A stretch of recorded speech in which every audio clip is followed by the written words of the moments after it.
சென்னையில் வாடகை வாகனங்களில் QR கோடு கட்டாயமாக ஒட்டப்பட்டிருக்க வேண்டும் என சென்னை பெருநகர காவல்துறை ஆணையர் அருண் எச்சரித்துள்ளார். சென்னையில் ஆட்டோக்கள் மற்றும் வாடகை கார்களில் மக்கள் பாதுகாப்பான பயணம் மேற்கொள்ளும் வகையில் QR குறியீடு வழங்கும் நிகழ்ச்சி நடைபெற்றது. முதலமைச்சர் மு.க.ஸ்டாலின் கலந்து கொண்டு தொடங்கி வைத்த இந்த நிகழ்ச்சியில் சென்னை மாநகர காவல் ஆணையர் அருண் செய்தியாளர்களை சந்தித்தார்.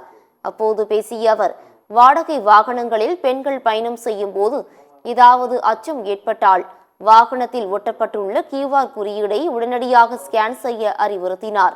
அப்படி ஸ்கேன் செய்தால் காவல்துறையின் SOS செயலி மூலம் நீங்கள் பயணிக்கும் வாகனத்தை கண்காணித்து அருகில் உள்ள காவல் கட்டுப்பாட்டு அறைக்கு தகவல் தெரிவிக்கப்படும் எனவும் தெரிவித்தார்.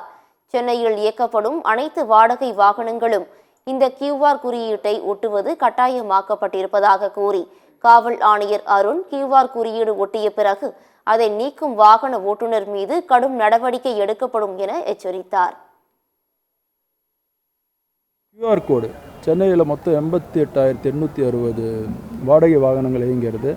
அந்த வாகனங்களோட தகவல்களை போக்குவரத்து துறையிலிருந்து பெற்று ஒவ்வொரு வாகனத்துக்கும் தனித்தனியாக ஒரு QR கோடுன்னு உருவாக்கியிருக்கிறோம். அந்த QR கோடில் அந்த வாகனத்தின் உரிமையாளர், ஓட்டுநர் பெயர், முகவரி, கைபேசி எல்லாமே இருக்கும்.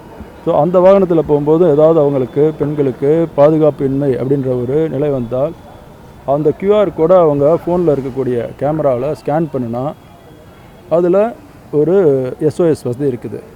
அதை கிளிக் பண்ணும்போது உடனடியாக அவசர செய்தி சென்னை மாநகர காவல் கட்டுப்பாட்டு அறைக்கு வந்துடும்.